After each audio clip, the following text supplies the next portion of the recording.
Hello and welcome to episode 93 of the MisanthroPod. I am Snipe, and as always, I am joined by Wib. Say hello. Hello. And I am also joined by the bodacious drummer Matt. Ooh. Say hello. Hello. Hello. I notice I'm not bodacious. No, you're a sex master. Not sure if I prefer that. You're the Tom Savini of sexiness. So Tom Savini. Okay, let's move on. Matt, how are you doing today? Yeah, I'm well. I'm recording in an unknown location, so He's been kidnapped by the After R. Drummer Matt is currently recording this podcast from an undisclosed location. yeah. It's because he kept giving away all the magician's secrets, and now the Magic Guild's angry at him. That is definitely what has happened. Yeah. Snipe, how are you? I'm fine. You're fine. Yeah. Good.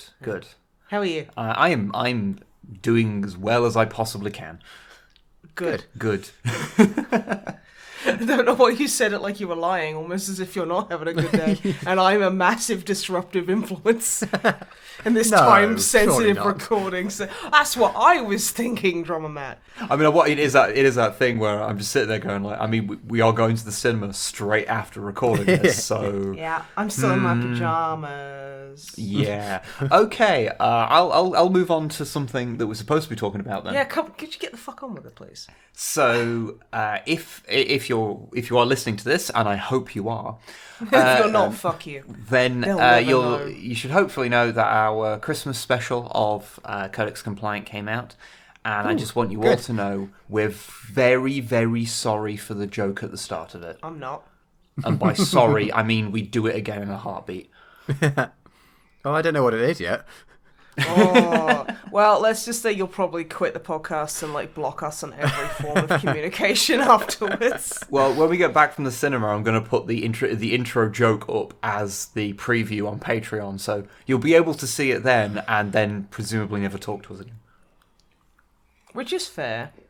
Okay, good. So what have you been up to then, Habar?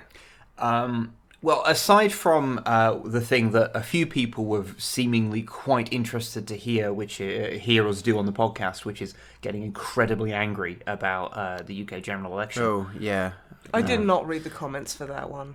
The people were fine in that. It was the thing we put up on YouTube community that was a bit of a shit show. Every time we put something on the YouTube community, there's the YouTube TM shitheads come out. Oh yeah, it's a whole thing, but I don't want to dwell on it. No, but fuck them. But just say, hey, that was a bad result. We're all very upset about that. I am Won't be genuinely frightened for the future and people I care about. Yeah, I don't really want to spend too much time talking about it on the podcast, though, because that's just depressing. It is. And we are ostensibly supposed to be a fun podcast. I know that sometimes we don't adhere to that, but we try. We try. So aside from that stuff, From the horror. from living in a hell world, I have been playing a game that is also based in a hell world. Oh, good. Which is I have been playing Fallout New Vegas. Did you pause for dramatic effect? A little bit, yeah. Okay, cool. I wasn't just I forgot the game. You was like, what's Yeah, the it's game definitely I because play? you're too professional, not unprofessional. Yeah, definitely. Yeah. You see, I have a weird relationship with the Fallout games. Never really played the old ones. No one did, it's fine. Yeah, that's fair. I played 3 and I played New Vegas and I played a bit of 4. And honestly, I don't care about them at all. I'm not interested in the Fallout series. And anytime there's an unpopular opinion thread on Reddit, I'll comment and it's like, oh, what's your unpopular gaming opinion? And I'm like, well, I just don't like Fallout. And then I'll get downvoted. Even though Everyone will it's a tell you that popular you're wrong. Yeah, and then everyone tells me that I'm wrong, and I'm like, It's this is an unpopular opinion It's like- thread. not a convince me that my opinions are apparently not as valid as yours thread. Yeah, but so I came at the Fallout series from a very similar position as Snipe. I hadn't played the original ones because I didn't have a computer at the time, but I did play 3 when it came out. Well, a little bit after it came out. I believe you lent it to me, Matt, actually. Oh, cool. On PlayStation 3. Because we did buy it for PC, but then it just didn't work. And we could never get it to work. And then we had to upgrade our OS twice. Yeah, and then it did. For a little bit. For long enough to record a video and then never worked again. Mm-hmm. But I really didn't like 3. It felt bad to play. I didn't get engaged with the story. I just really, really didn't like it. And New Vegas, when you start playing the first, hour of it, just feels like more Fallout 3. So I never really gave it a chance. Because I just kind of was like, well, this is the same. It's the same as that game I just don't like. Okay, fair enough. I beat Fallout 4, which whilst I can acknowledge that its writing's not good, and there are a lot of elements that are scaled back, I think that the fact that its gunplay feels like it's a video game from before the year 2000 meant that I was able to get through I was able to kind of sit with it for long enough to enjoy it and kind of get into the Fallout experience. And I've not played 76 because obvious reasons. Yeah. But I've seen a handful of people talking about New Vegas and talking about its writing and how well it's kind of put together. Well, not how well it's put together, but how well it tells its story. It's not a very well put together game because it was rushed, as far as I'm aware, and just falls apart at the slightest hint of a problem. But it eventually kind of made me think, you know what, I should give it another chance. The final straw was a video by a YouTuber called Curio, who makes some very interesting videos about media analysis from sort of a lefty perspective. It's interesting to watch, and that's sort of what finally made me go, okay, fuck it, I'm finally going to try and get through New Vegas. And getting over the initial jank and the fact that the combat is still the terrible combat from Fallout 3, I'm actually really enjoying it. Okay. I think it might also help that was it earlier this year that I played through the whole of Vampire the Masquerade? Mm-hmm. Yeah, it was this year, yeah. So I referenced it in one of my painting log videos, so it must be this year. And I really enjoyed that despite its problems. And I think that has sort of helped me a bit of getting me into the right mindset to play through some of these old games where the mechanics are very janky, but the writing and the general things that you're doing are interesting enough to push through it. So I've currently just got onto the strip in New Vegas itself, which, if you're a New Vegas player, is not something that just happens straight away. You have to actually play through a good 10 or so hours of the game to get there.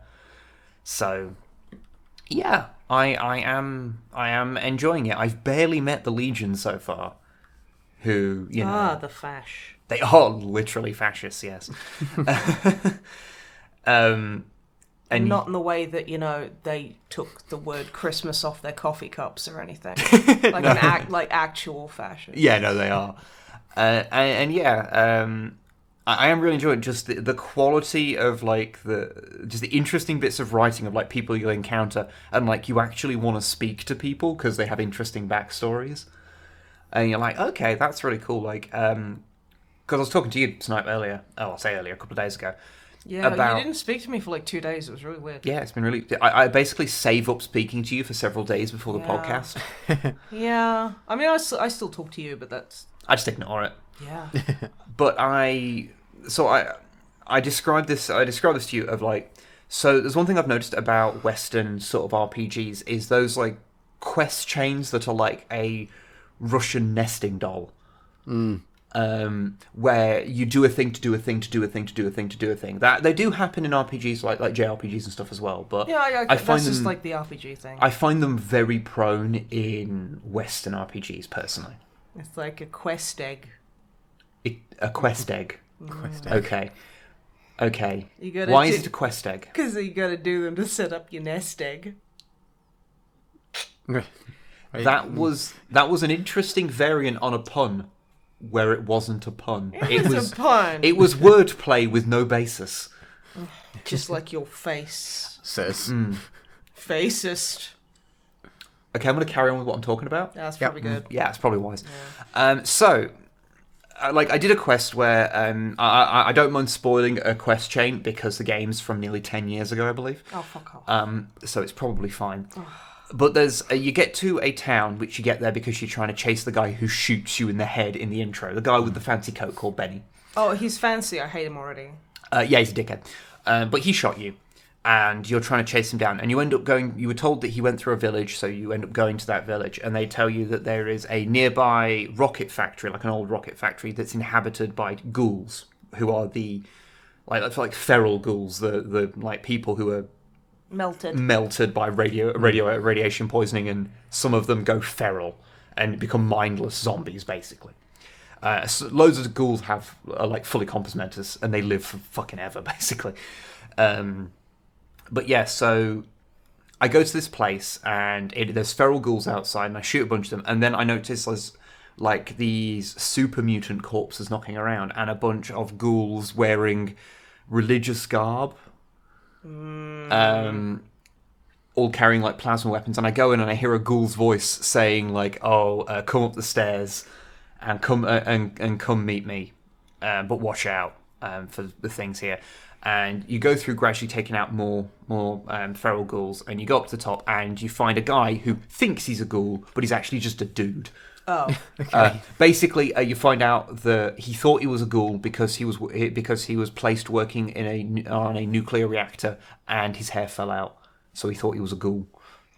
He just went bald, but he thought he was a ghoul. Okay. But there are actual ghouls there who have got this like religious quest to go to the promised land, which they're going to go in some rockets, which they can survive going through like the radioactive areas because ghouls, fine with radiation. So their stuff is in the basement, and it's been taken over by these super mutants. So you're like, okay, so you've gone there, you pick up then a quest to go and clear out these super mutants who are invisible. Oh, good. So you go down underneath, you take out a few of those, you meet their leader, who tells you that the reason they came here was because there was a shipment of stealth boys that they heard about, which is what makes them invisible.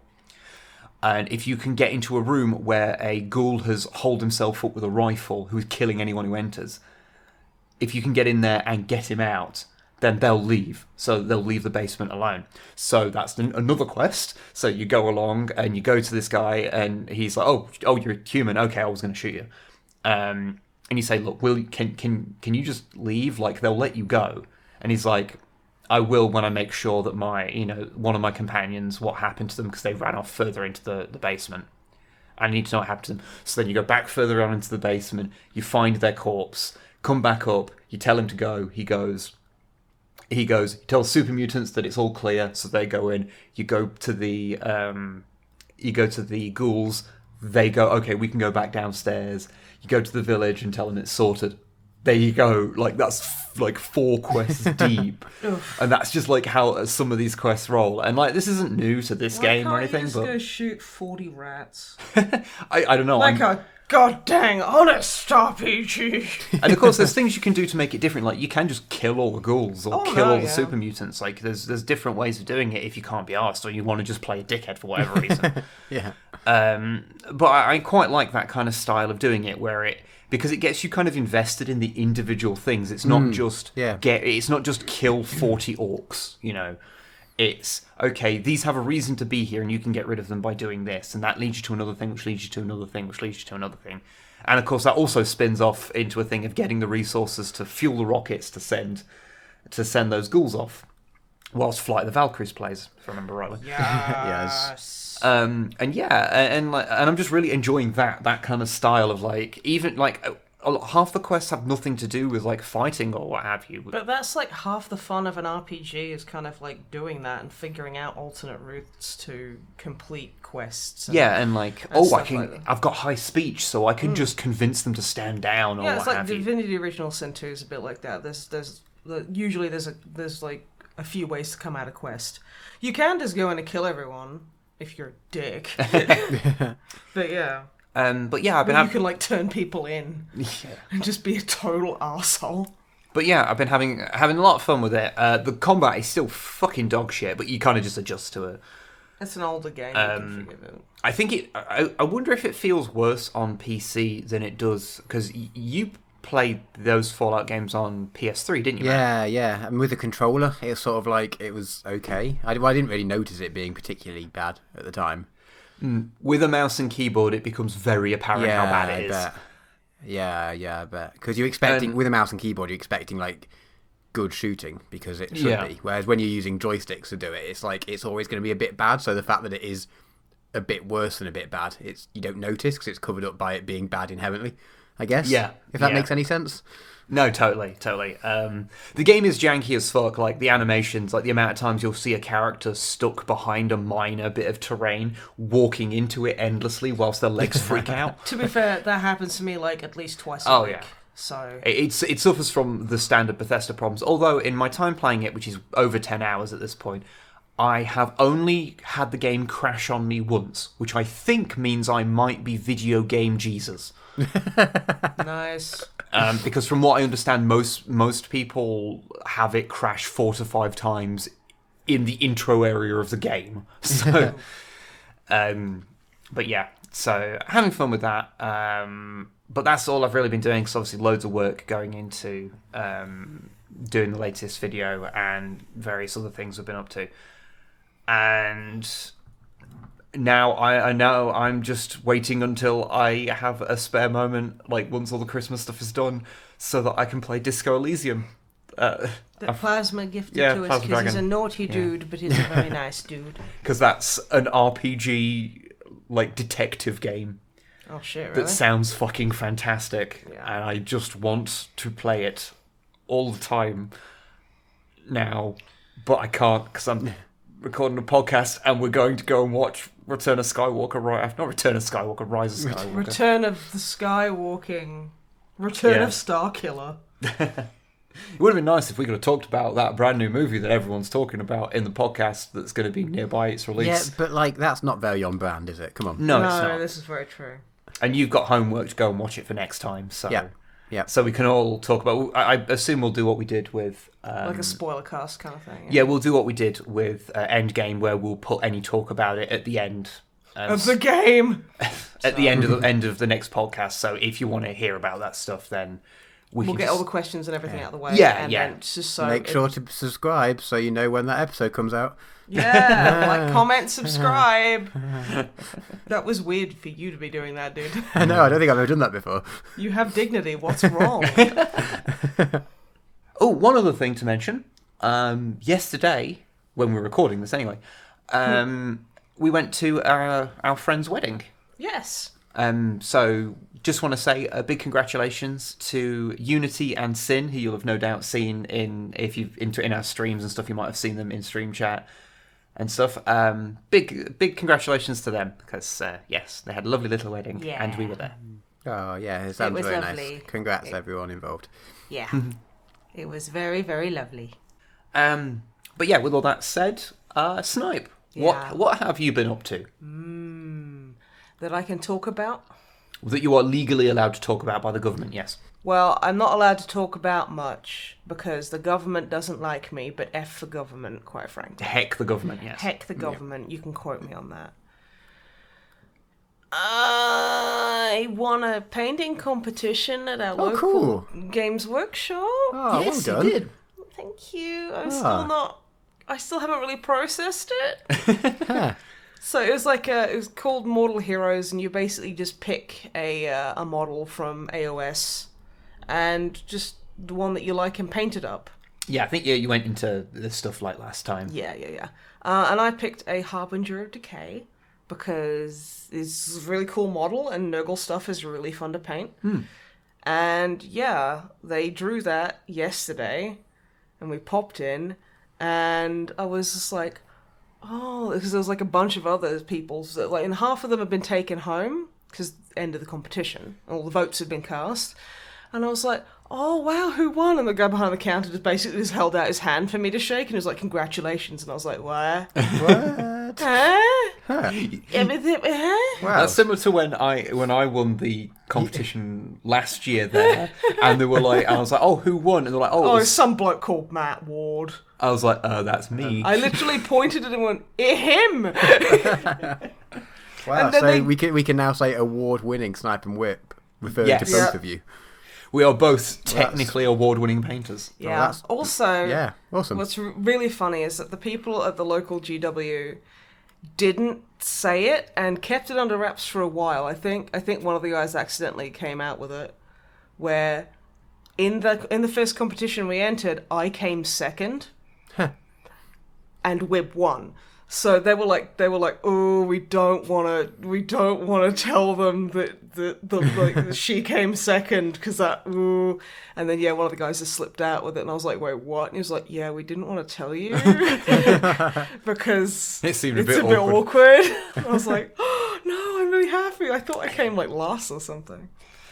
But so I got a little golden gobbo. Yeah, what our local GW does is when they do these little painting challenge competition things, is they award you, if you win, a night goblin that's been sprayed gold on top of 4 dice. It's 8 dice really. Oh my goodness, you're right, I just had to count them. Yes. I know. That's twice the dice. But it's on a little plinth of dice. Yeah. Which they have 8 as dice. Yes, which they refer to as the golden gobbo. So now we both have one. Yours has black dice and mine has white dice, so we can tell them apart. I'm very glad because it's the same model. Yeah. So that's really fun. Yeah, that's the first competition I've entered on my own to do my first solo painting competition. Apparently it was close, which is super exciting. So who chooses who wins? Is it the staff? It's just people who work there and the just people who come in. Okay. Yeah, everyone casts a vote. Yeah. Oh, nice. Okay. So that everyone gets a vote and then they pop it in, and So that was really nice. It was quite. There was I think the one that nearly beat me was an Ossiarch model on the back of it. The one that every time they tried to open the cabinet, it would just freak the fuck out because it was so large. Yeah, it was. The base was the exact size, exact width of the cabinet. So every time they moved it, it rotated. Yeah, along with the door. And every time someone would open it, they'd be like, oh, okay, because I went in yesterday, and the guy got it out. And very, very carefully. And then I was like, wait, I have no means of getting him home. And then he was like, I opened it again, and then just snuck him in there. I went in today, cheeky bastard, works there. I say that in a friendly way. I go in, and he's like, hey, what can I do you for? And I'm like, I'm here to pick up my son. And he stops for a second, and he goes, and I kind of gesture to the cabinet, and he goes, oh, yeah, definite family resemblance. It's like, yeah, I was really sick. And then he just didn't know what to say. Because, funny thing, I got that home, and when I started painting it, I contracted the norovirus. Oh, yeah. Yes. How are you doing with all the whole dying thing? The moment I handed it in, I was fine. So this model did literally give you Nurgle's rot. Yeah, I'm a method painter. Yeah, it's like a method act. I went and licked a bunch of handrails in town or something. But yeah, no, I'm better now. But Christ, it was because it's not just oh yeah, it's 2 days and then then you need to kind of not hang around people for 2 days after you've stopped being sick because you're still very contagious. It's 2 days, it's 3 days you feel fucking horrible, then another 4 days of muscle cramps from throwing up so much. Ooh. Yes, if you don't know, the norovirus is often known as the winter vomiting bug. Yeah, not a clever name. It is not a clever name. I literally woke up at 4 a.m. and just projectile vomited all over my fucking bathroom. And it is so contagious that basically after you got it, Longfang and his entire family got it straight afterwards through the internet, presumably. Yeah, and you are fine. You didn't get it at all. Yeah, apparently my immune system's fucking amazing. But also you are a carrier, so you also weren't allowed to see anyone. Yeah. Yeah, but I'm also, as the podcast suggests, a misanthrope, so that wasn't an issue. Oh yeah, fair point. But yeah, I'm better now. Good. And the only other thing I've been playing, because I've been swamped lately with like commissions and like just channel stuff and just existing and just being a person with mental illness.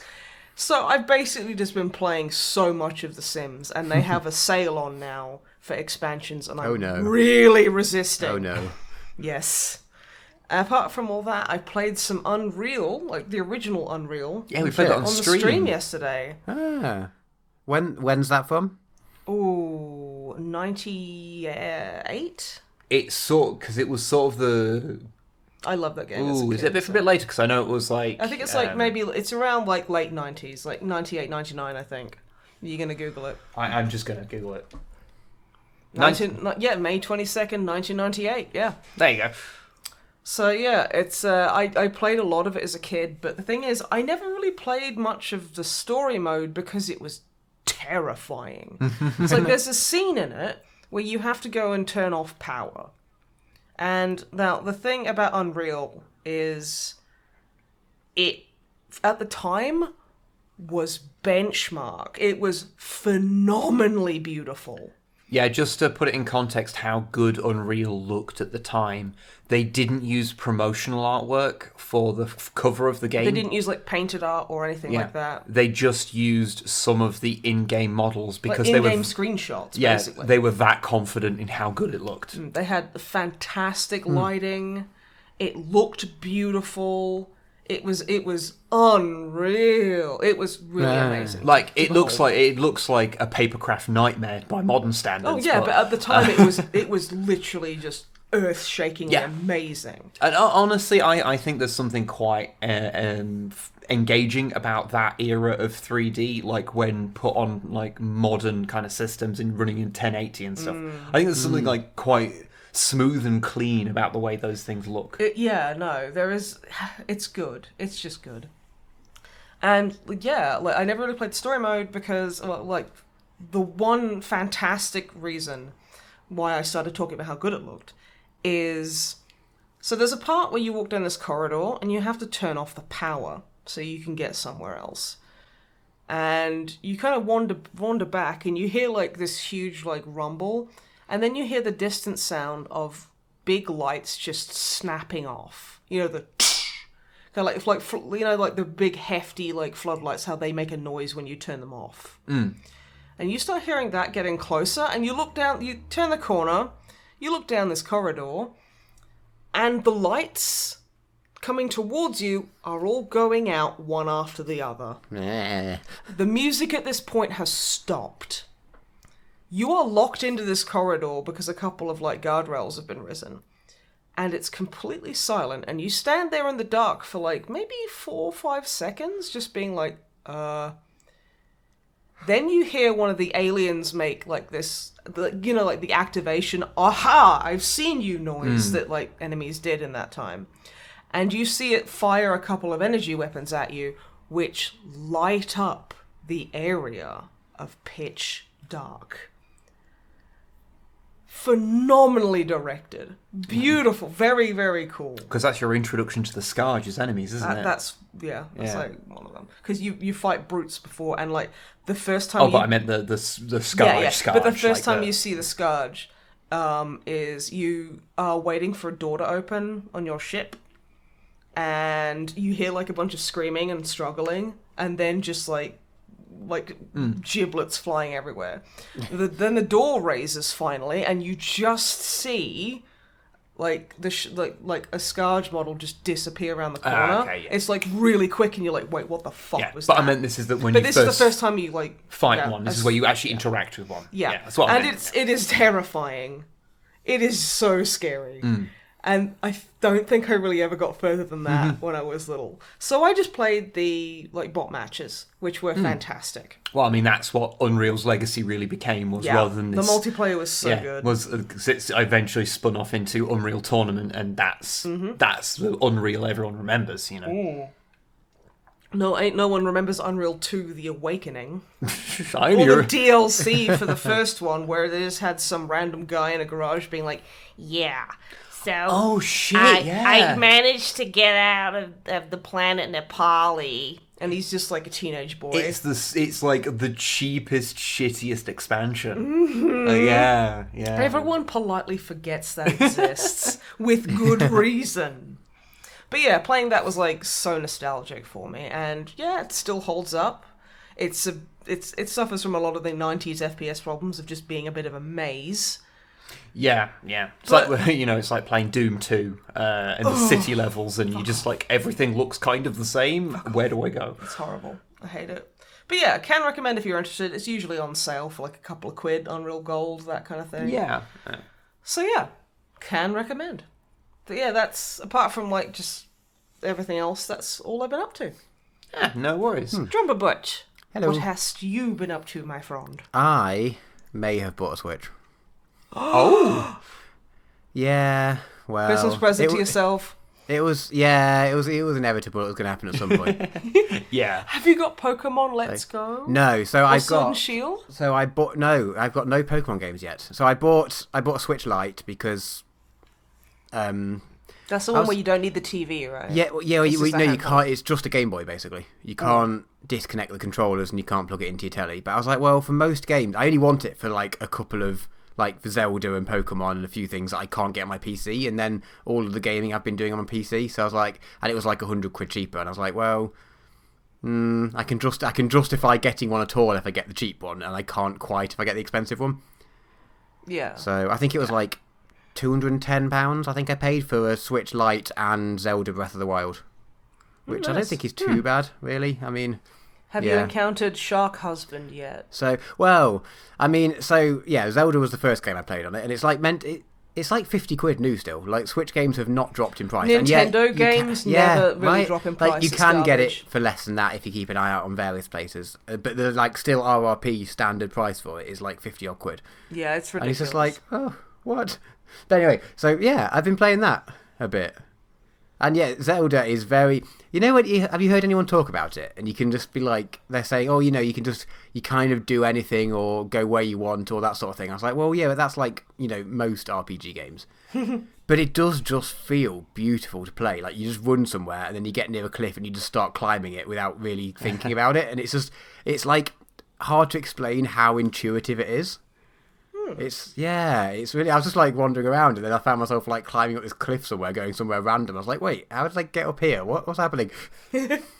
Yeah. No, that sounds really cool, dude. I've not had much. I don't have too much to say about it yet. I'm sure I will give you more feedback well after I've done like the first couple of dungeons, which are like, or they are called dungeons, aren't they, in Zelda? Yeah. It's been a while since I played a Zelda game too. I think the last one I played was Link's Awakening on the Game Boy Color. So last one I played was... Oh no, I did play I've played bits of Twilight Princess actually on the GameCube. I think the last one I played was like Majora's Mask.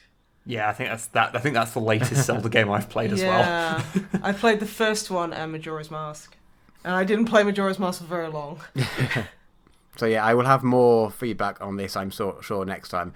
But until then, I got distracted by a game that I bought on the Nintendo eStore for 89p called Mini Trains, and it's the best. That is so you. I bought this game that's usually £50, and it's really beautiful. It's amazing. Anyway, I've been playing this 89p one. Yeah, this shovelware fucking game. Yeah, basically, it's like you know what you are. You are a cat or a budgie.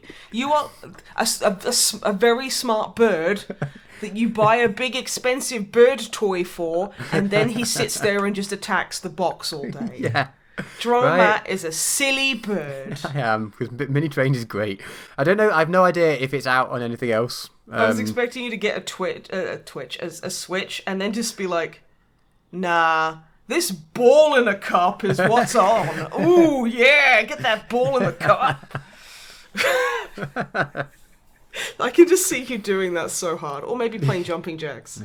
Yeah. Let Matthew talk about the Mini Trains. No. Mini Trains is great. Mini Trains is... you get like a view of like a board where you're basically making like a nice train set. And you just have like... There's loads of different like, levels. And you just basically have like... The very start level, there's basically like somewhere on the board there's a train station and there's a bunch of stars of the colour of the train, and you basically just have to lay tracks so the train leaves the station, collects the stars, and then goes back to the station. Okay, and so I need to have a very quick interjection here so I can just present this observation, this this moment of clarity I've just had. You know the episode of Brooklyn Nine-Nine where Holt and Terry have like a train off? Yeah. Wib is Holt, you're Terry. I don't know. I could be both of those people in that situation. I would say. I think honestly we're both probably. I think we both want to be Terry, but we're more Holt than we want to be. That's what I mean. Very true. Yeah, that's. And like, I just feel like I'm watching this unfold and being like, you literally have video games. Why are you playing? I literally said to you like a few days ago. I said basically this is a warning for you as my wife that I reckon I've got maybe 15, maybe 20 years before I can fight it no longer, and I just have a big train set, and that's just what I pour my life into. We already have so much Warhammer that is so much more interesting, and like trains don't have lore. They can do. If you write in and tell me that trains have lore, I will fucking find you. I mean, one could say that trains being real-life things have history, which is the real-life equivalent of lore. Okay, you say that, but my brain the other day, I was reading the nutritional information on the back of a drink, and I went, oh, food lore. Yes, you did, and we were hoping that would be forgotten, would be lost to time. But there's drinky lore. Lore. Yes. I'll start like getting angry about the social justice warriors infiltrating my fruit juice. Matthew, talk about the trains. Okay. Well, the trains. I mean, there's not really much else to say, to be honest. It's kind of like, apart from it doesn't have like buying like train books or anything. It's kind of just a really basic mobile game, and it probably does exist on phones. I'm fairly sure. It does sound a little bit like Mini Metro. Yeah, apart from it's 3D views of model trains. It's like explicitly model trains, not real trains, which somehow makes it different.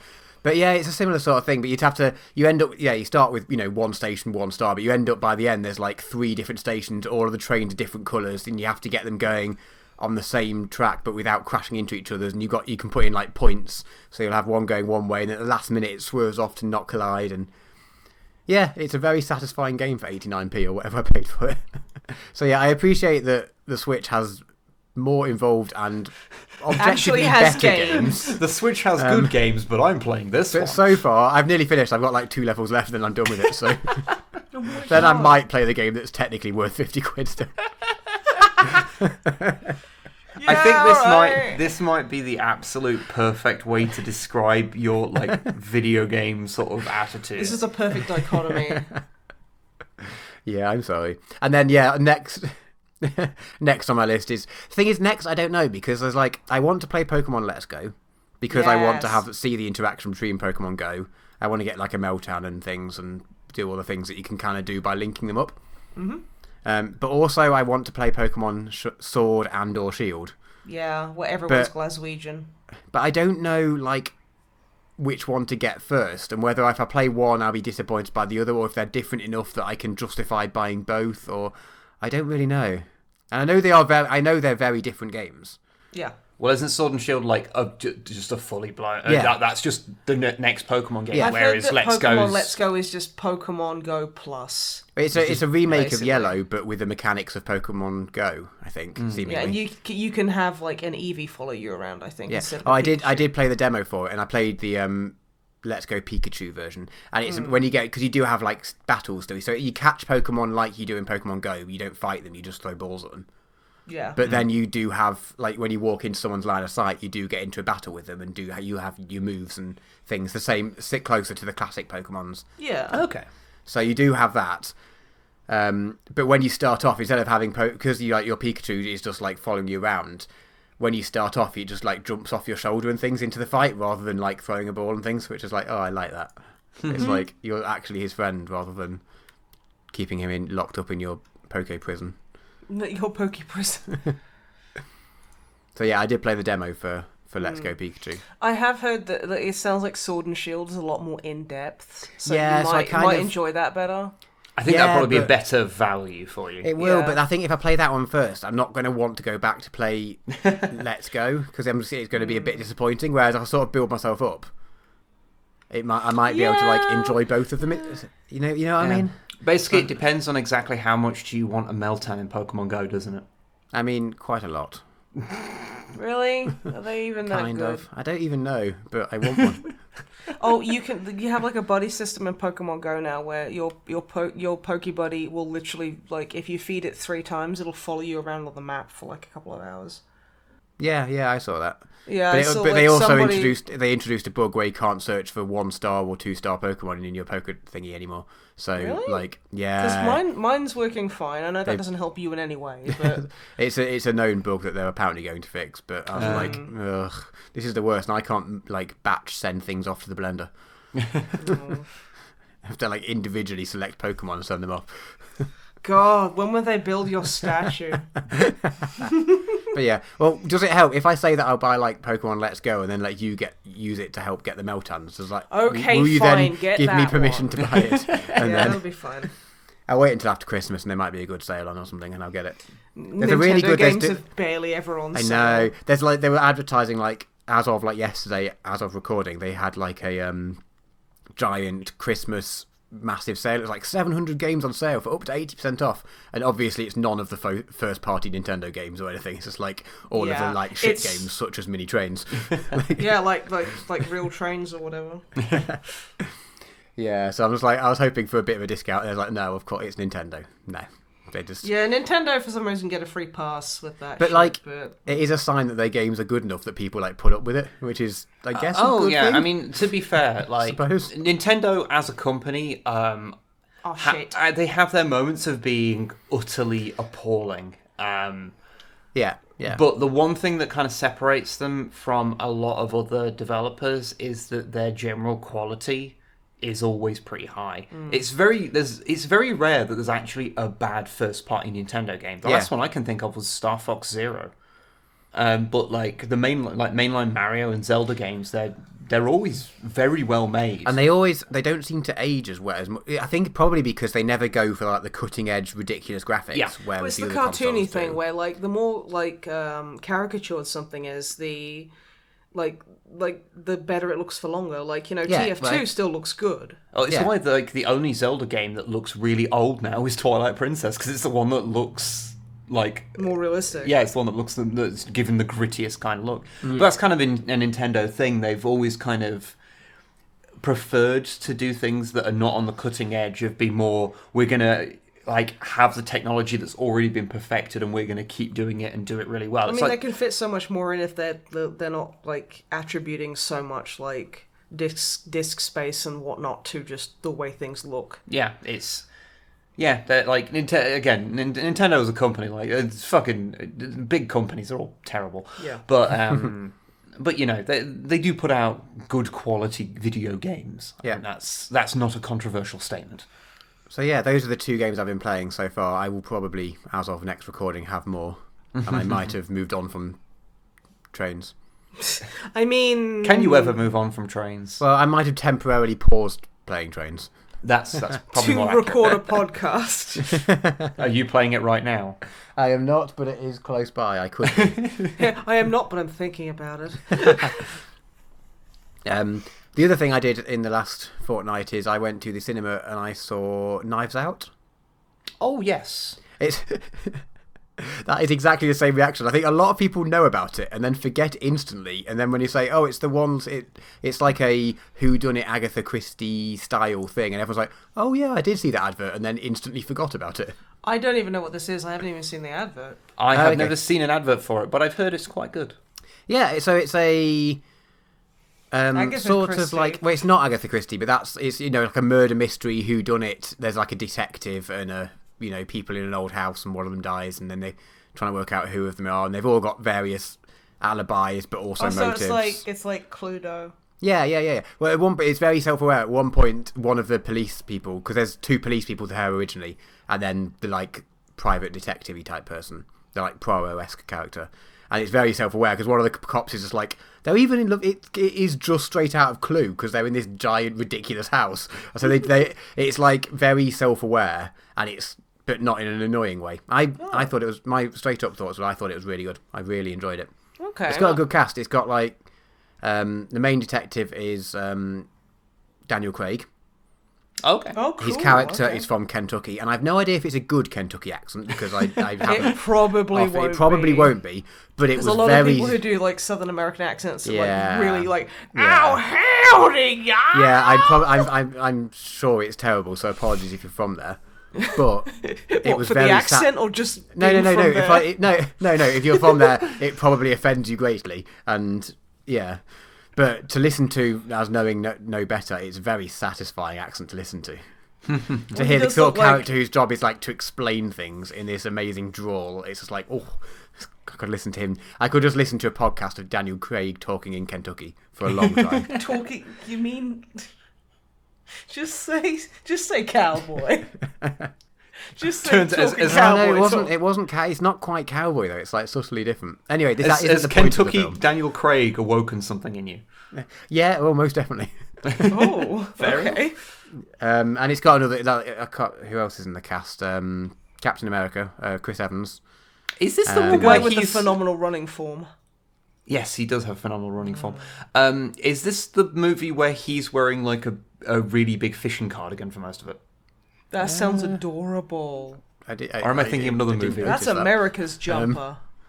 Were you too busy staring at Who, Kentucky Craig? I think I might have been. Yeah. But yeah, it's good. It's like it's self-aware enough that it's not just a straight up like old school murder mystery thing. It does do things differently, but it doesn't like try hard to be special and individual and a bit weird. It sort of gets the balance between being self-aware enough to be different, but not being too ridiculous or too annoying about it. And I personally, I think it strikes a balance really well, and I really enjoyed it. Oh, excellent. It gets it's not something that you'd have to like. It's not a like I saw it at the cinema, but you don't have to see it at the cinema. Like it wouldn't really be any worse just watching it when it inevitably comes out on Netflix or whatever. Like you don't need to see it on a big screen, but I do recommend seeing it at some point because I really enjoyed it. It was clever enough. I didn't quite see what was happening the whole way through, which is always nice. Was it because you were masturbating over Kentucky Craig? It was not, no, because like I said, I watched it in the cinema and not at home, and that's a step too far even by my standards. So It's not like a 70s like porno like theatre. wank theatre. Yeah. Like, I mean, like, I don't get it. It's like, let's go to a room and wank with straight. Oh, you know what? Some people might get that. So, like, hey, as long as everyone's on board, that's fine. I think it has to be said that the like old 70s... Imagine wanking to, like, Cars 3. Imagine not wanking to Cars 3. That's fair. No, those old theatres... I mean, it was like, back wank, in... but Yeah. The old theatres back in the day, this was before you could have even a VHS tape of porn. Mm-hmm. Like porn So, magazines like, just were... wanking in front of strangers was, like, that was the payment. Yeah, basically, if you wanted to see like video porn, the only way to see it was to be in a room full of strangers all quietly masturbating. Huh. All the sex boxes. All the sex boxes. Where you there's like a lady or there's like a person behind glass. Yeah, but that's not the same as watching a film. Well, I mean, and they notably, could, like, none of this is the same as the thing that I just talked about. that we know of. Well, yeah, it's not. I mean, are you telling me you wouldn't give a fiver to Daniel Craig, like in a thong, like behind a pane of glass, shaking his booty for you, being like, "Howdy, howdy, partner." It's like, aren't you like a very famous actor? And he's like, I just do it for kicks, and then Dromat's like, excellent, and just starts just violently wanking. shall we move on Like from they this? give out raincoats. Can we move on from this particular intellectual cul-de-sac that we're in? Sorry, I just please. heard the moment Dromat registered they hand out raincoats comment. So you went to see like wanky Daniel Craig, who was very wankified. No, that sounds bad. Yeah. Wankilicious. It's a good film. You don't have to masturbate to it, I guess, is all I I mean, can say.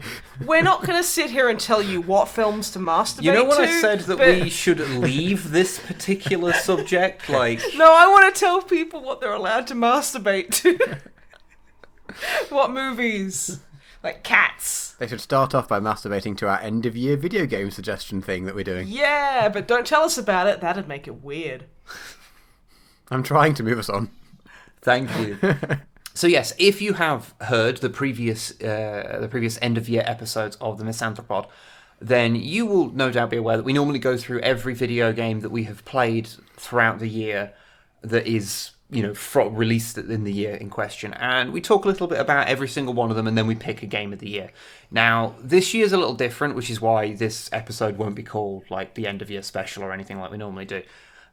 This is just a segment of it. Because the channel has sort of pulled away from video games a lot. We sort of concentrate more on Codex compliant these days.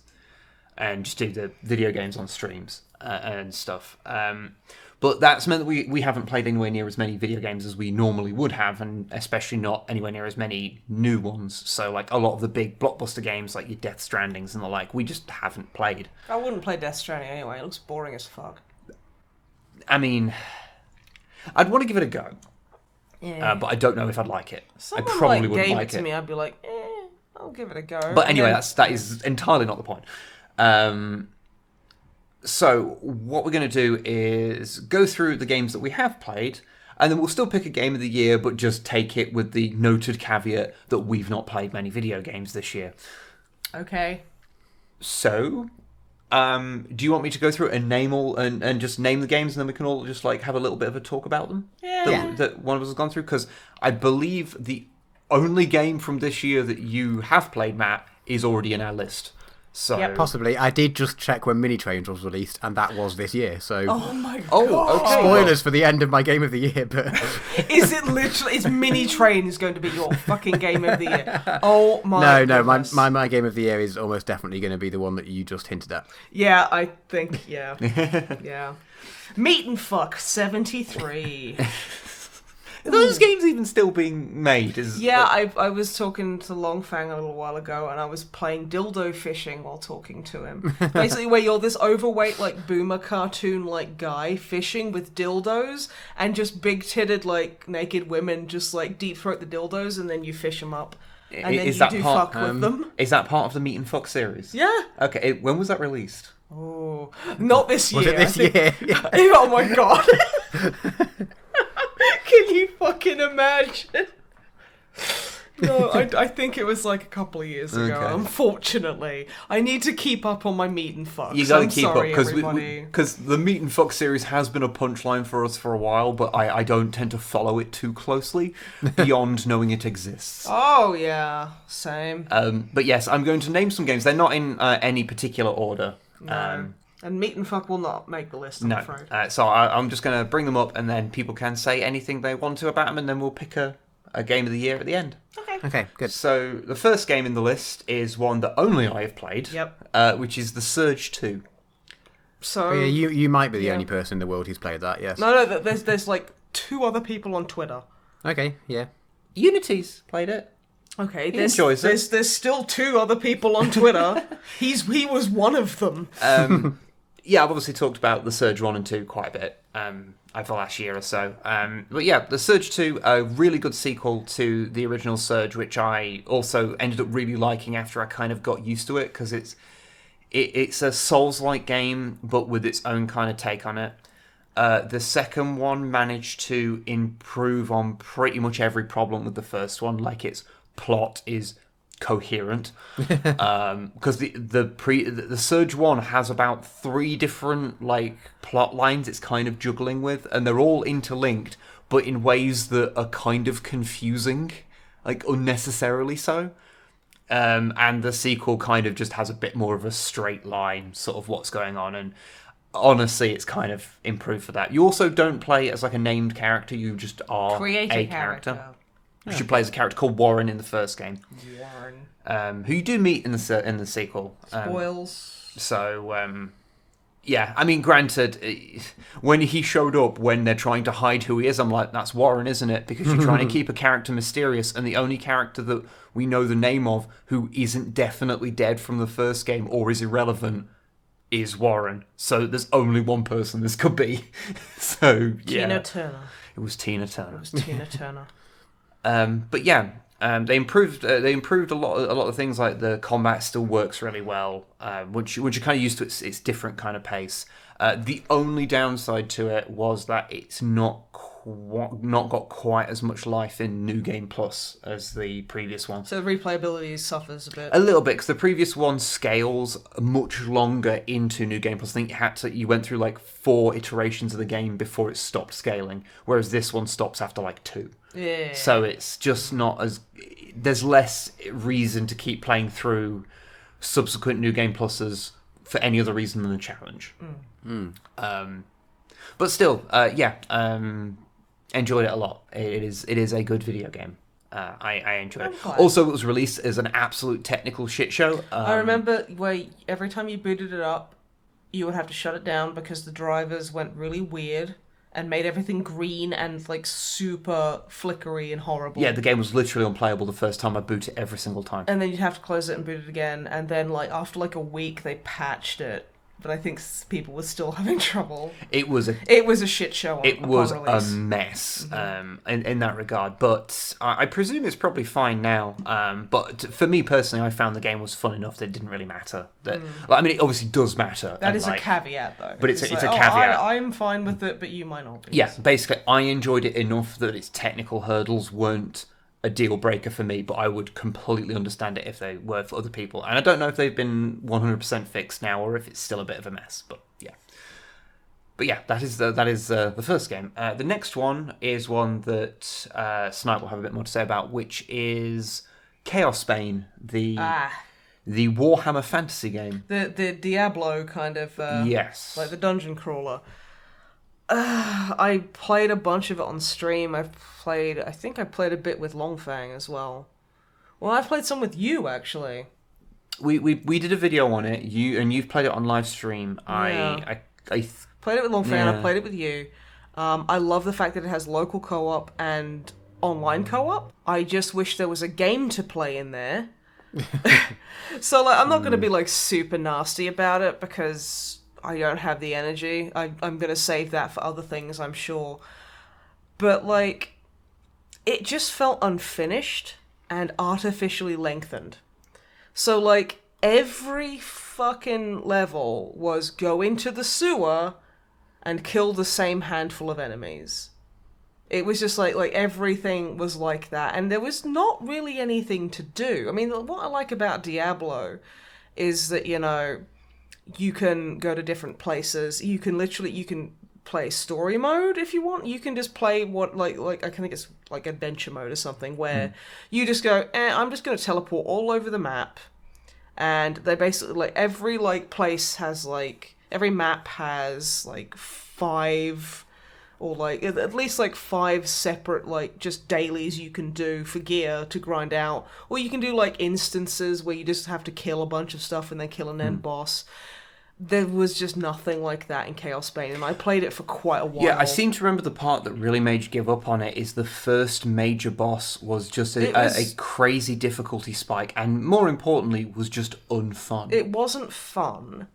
It was... I mean, it was a great unclean one, wasn't it? It was, yeah. And it was just, really difficult, and everything, all the cover you were supposed to, required just immediately got destroyed by him. Didn't some of it just randomly not work as well? Yeah, some of it, where you would stand behind stuff and it just, you get hit anyway, and it's okay. And I just got so pissed off with it, I just put it down. Yeah. I wish it had maybe another year to be developed, and I think it could have been one of my new favorite dungeon crawlers. And it just didn't.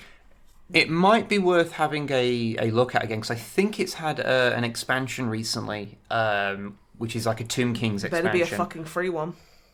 It's not a free one, but we have it because the dev sent us the code for the special edition that had the season pass. So okay, so you know what? Maybe I'll boot it up and try it again. Maybe they've fixed some of this stuff. I'm since hoping you played so, it, because it had a lot of potential, and it did just feel like it needed more time. It felt like they'd taken it out of the oven half an hour early. Yeah.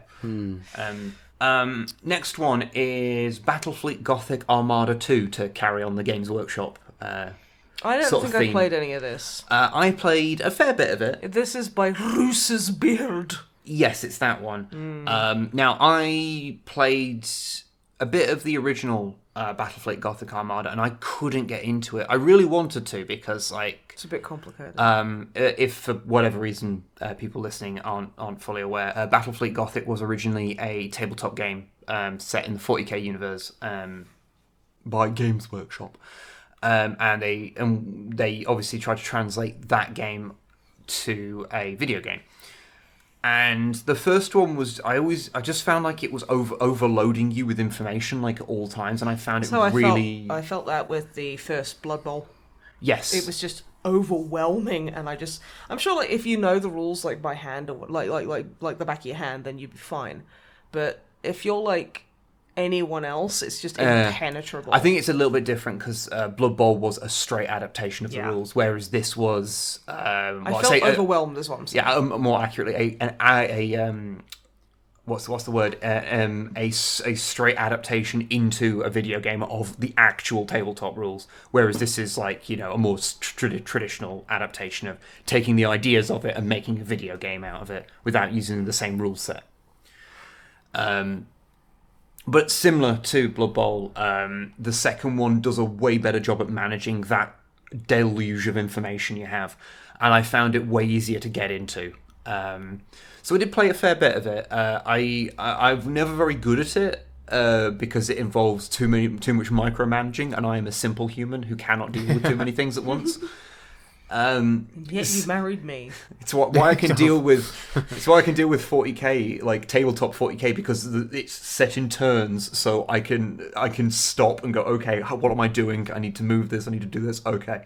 Whereas when it's all real time, I stop being able to control my brain. Like, but it's a lot better, and its very explicit ties into canon is really interesting because most 40k games either set themselves in an area that isn't really super important. Like an adjacent area. Yeah, like the whole Blood Ravens thing from Dawn of War, like, though they are a canon... Like the Aurelian Crusade is like, canon, but it's like so far off to the side. Yeah, it's like this whole other thing that's going off, and so it doesn't really affect mainline 40k canon, whereas like literal named characters keep showing up in Battlefleet Gothic. One of them, a big name character, dies in Battlefleet Gothic too. Yeah, well, that's the thing, because it's set in the Gothic War, so... You know, it is like a thing where actual canon things happen, and it's a straight adaptation of that. And I just kind of like that. But yeah, it was a good game. Massive improvement over the first one. I've been meaning to go back to it, especially after we went to Warhammer Fest earlier in the year, and we heard the devs speak about things that they're trying to implement and stuff. And I haven't gone back to it yet after that to see like how those changes that they were talking about have been implemented. But yeah, it is a good game. It is a good game.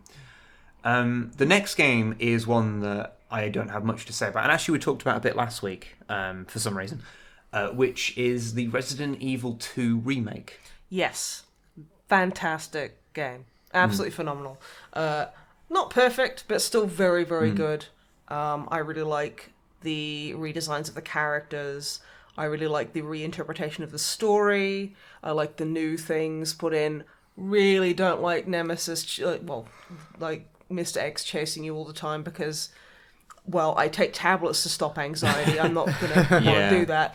I don't want to go, hey, let's see how fucking good this medicine is, because I'm telling you, it ain't that good. Yeah. But yeah, just fantastic. And like Resident Evil 3 Remake's been announced, and I'm hoping they have a mode where it's just like scripted Nemesis encounters only or something. Like, I'm hoping they've learned a bit from that, and honestly, I love the redesigns. I love it how Jill is just dressed normal. It just makes me feel very happy that they have just badass women. I mean, I'm not saying that every woman in a game has to be a hard ass who's not showing any skin. If you want your titty booba majugs, Soul Calibur still exists. If you want call it Soul Calibur, fine, whatever. Just when everything was like that, it was really fucking tiring. Just exhausting. As someone who isn't a guy, it's just like, all right. And then like they're like, oh no, like, people getting angry and starting petitions because quote unquote this character isn't sexy enough in this. It's just nice to see a bunch of people look at like Jill and Claire and Ada and just go, yeah, they look badass, that suits, that's fine, and I love it. It's just really nice, and I'm really looking forward to... I'm not going to pre-order it because that's not a good idea, but I am definitely very interested in the RE3 remake. And unlike Resident Evil 2, I wasn't holding up high hopes for it, and then I saw because I remember you saying once that you can tell if a movie is confident in its writing because it'll just show you a scene.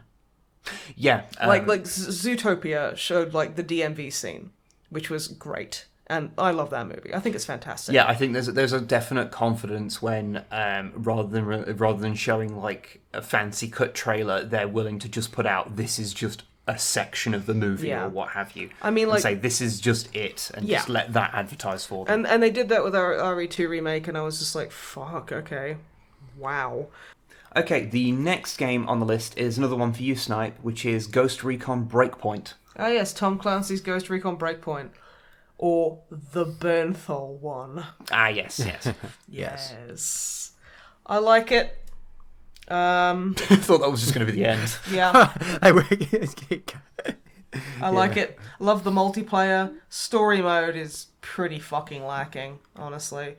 Purely because it's like, you can tell it's John Bernthal sitting in a room with two other people in mocap suits. And it's like, it's very static. There's like one way you're like lying on your belly sniping and he's spotting for you. And like the other guy's like having a sleep. And you're just having a chat. And it's like, I like the chat, like just chatting away and just showing that, you know, you've got a history and everything.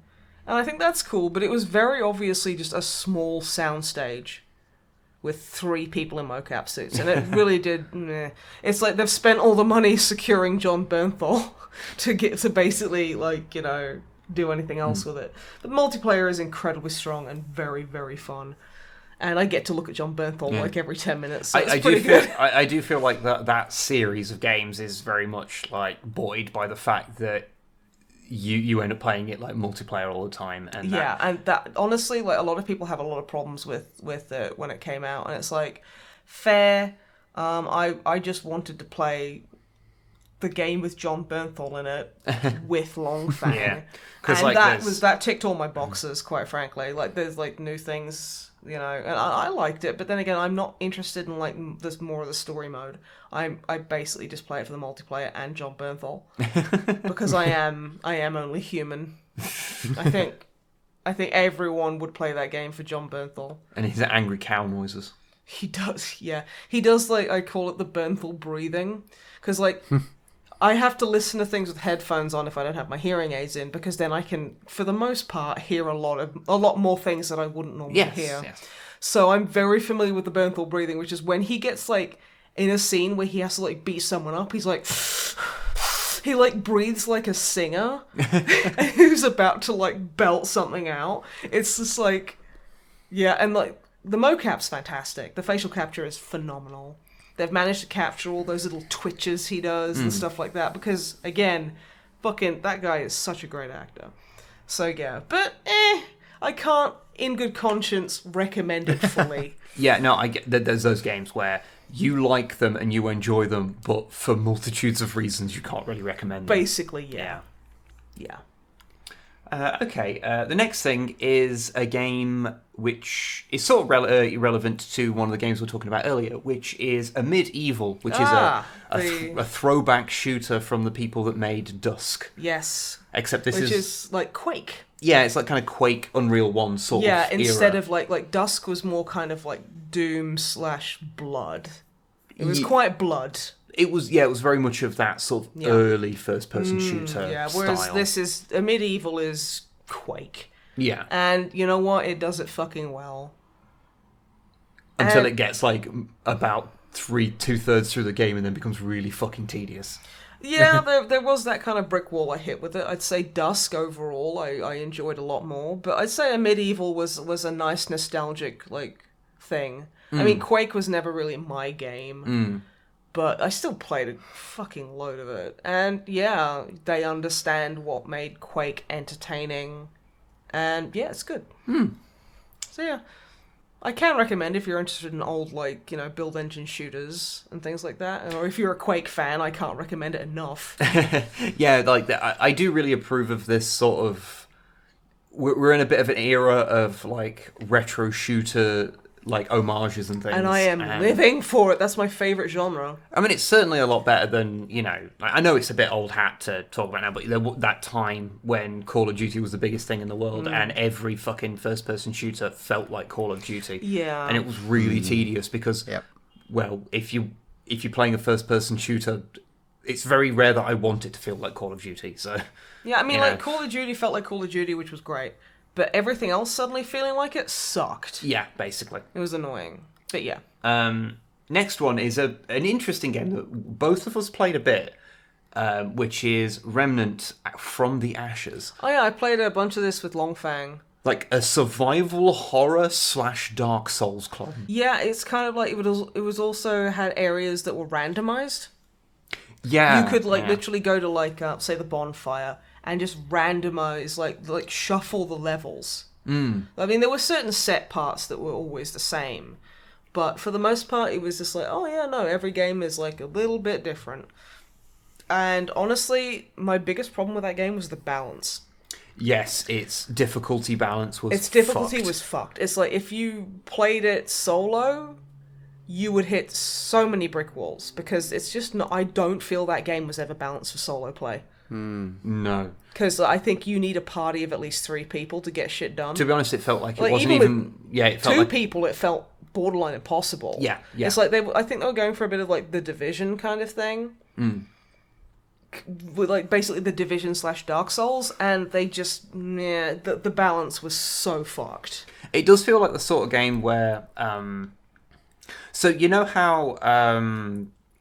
I can't remember the name. It's Deck something. The people who made The Surge, previously they made Lords of the Fallen. Lords of the Fallen, which is horrifically terrible. Which is a fucking terrible Dark Souls knockoff. Oh, it is. Really dog shit. Don't play it even for a joke. It's terrible. But like, it's almost like the experience with that meant that they ended up then creating probably the best non-From Software Souls-like kind of game. And I wonder if this is one of those games like Remnant, if they ever do make another one. I do hope they learn. Like, it feels like all of the bare bones were there to make a really fantastic game, and they just don't quite match up and make for kind of a frustrating experience. The most frustrating part is purely the fact that it has so much potential, and it just falls short. Yeah, and that's what sucks. So it would be really interesting to see a sequel of it. Definitely. Because I'd like to see those ideas, but done not crap. Yeah, because I'm happy with Souls being a genre, basically. Oh yeah. And like it's a very difficult balance there. It's a hard genre. Like a Souls genre is a hard thing to tackle, as we've seen so many like companies try and fail miserably. Lords of the Fallen being the most. The trick is, of course, if you want to get that real Souls-like feeling, is you've got to make something that is harsh but fair. Yeah, which Remnant was not fair. Yeah. Like, and it was frustrating. It had the habit of like, oh, you're fighting a boss, okay, it has constant ads that explode. Yeah, or there was one where you fight basically the not moonlit butterfly on a bridge, and it can just knock you off the bridge whenever it wants, and also halfway through the fight there's 2 of them, because fuck you. And like doing that even with 2 people was so hard. But yeah, I'll stop going on about it. Yeah. We rant because we love. We love the idea of what it could be. Next one is one that I can just unabashedly say is fucking amazing, which is Bloodstained: Ritual of the Night. Yeah. Now, the spiritual successor to Castlevania. Yes. So obviously this was originally a Kickstarter game that raised approximately £1 bajillion. A gigabillion money. Definitely in pounds as well. That was weird. And I was initially not really I didn't really care because I love the original Castlevania, and I'm more of a fan of early Castlevanias than the later Metroidvania Symphony of the Night kind of style thing. Is a man? I could just never get into those later ones, and just liked the early sort of, they're just a rock fucking hard platformer that's just reflex and stuff, which is unusual for me because that's not normally the sort of thing I'm into, but I really liked it, like the old Castlevanias. But then I played Bloodstained, and I was like, it makes me want to go back and try all the old Metroidvanias again, because I'm like, no, I get it now. Because I stuck through like the initial sort of thing of it, and I was like, no, this is fucking great. Like, I thoroughly enjoyed Bloodstained Ritual and I beat the whole thing, beat like every optional boss as well. Like, I 100% of that damn game. I'm sure that, well, I say 100%, there's like a couple of achievements that I haven't got, because they're like, oh, get these specific items from this specific enemy that you might have to grind out for an hour to get, that type of shit, which I didn't do. But like, I beat every boss in the game basically, including all the hidden ones. And yeah, that it is a really solid game. I also approve because for basically the entire game, I used the little spell thing you get that means that you fire spherical flying pigs at your enemies. Oh yeah, that. Because I like maxed that out and found out that a lot of the bosses in the game don't know how to deal with you filling the room with pigs. Who the fuck can deal with someone filling a room with pigs? Few people, it turns out. Yeah. Also, that's the one where you can change your character's appearance? Yes. Is that the one where you basically played, what was her name, Margaret? Or something as just me? Yeah, I've actually completely forgot the main character's name now. It's not Margaret. It's like an old woman's name. Is it Meredith? No, Meredith sounds too modern. I don't know. It's Magrat, note spelling. Meredith's old as fuck. Yeah, and it's a really cool name, but she had like... It was like Marion or Marigold or something. I could look on the internet, but I'm not going to. But no, she had white hair for like my run, because I just thought it looked better anyway. Yeah. But yeah, a really cool game. Can thoroughly recommend it. There's also, which I think came out last year, so that's why I didn't mention it. There's also like a retro NES version of it as well, that's more like the old Castlevanias, and that's also really good. That's but obviously a different kind of thing. Next game is another one that we've both played, which is Devil May Cry 5. Devil May Cry, if you will. We played through the entirety of that on stream. I did. Oh god, I love that game. It is very good. Honestly, I don't like playing as... I mean, Dante is daddy. Nero's a nerd. I don't like playing as either of them, even though you've handed the controller over to me and I beat the final boss as Dante the first time playing him. Yeah. Somehow. That shows you how hard I was button mashing. But I love V's gameplay. His gameplay was fantastic. I just clicked with it. Yeah, I could never really get on with him, but you A lot really of people have trouble playing him, but it's just... I'm the opposite. I can't play Nero or Dante, but I can play V. And it's and there's such a fucking sense of humor as well. It's just so balls to the wall stupid. It's just so entertaining. The fact that you get to certain points where you get your upgrades and a van appears, and it always appears in like a funny way. It like drops in from the sky, or it burrows out of the ground and lands like and just belly flops. That was what I was going to talk about. Was because when we were playing it on stream, I said like. Because it would always come in like in a silly way, like it'd fall off the roof or whatever. Or drive off a building and land next to you. Yeah, like it'd do something silly like that, and I was like, this will be the best game ever if it just burrows out of the ground and breaches like a fucking whale. And it fucking did. And the next time we got to one, it literally did that, and I was like, yeah, this is great. This is a game that knows how to be stupid and knows how to play it off, and like, I think it was a really cool thing to do, like after. Because I like DMC with quote unquote Dante instead of Dante. with young Dante the reboot they did. There's just a couple of things like that kind of annoyed me. Like gameplay wise, I don't care, and like everything else, I don't care. It was just a new take. But it was the fact that he and Virgil start like bragging about how big their dicks are. Oh yeah, like it's not perfect or anything. But no, it's just that part. Yeah. Anytime someone mentions that, I think of that and I go. Yeah, but like I quite like that one, and I like the old Devil May Cry games as well. I think I might be the one person that likes likes basically all of them except DMC 2. No one likes DMC 2. That is a game I could bear to play for like half an hour, and I was like, this is just a worse version of DMC 1. But yeah, but it was really nice to see them come back and do a mainline DMC. That was just and also, stupid. isn't it confusing that just because Devil May Cry is like such a mouthful to say DMC is the obvious thing to say, but because the reboot is called DMC, yeah, it means you have to specify which one you're talking about. It's really annoying.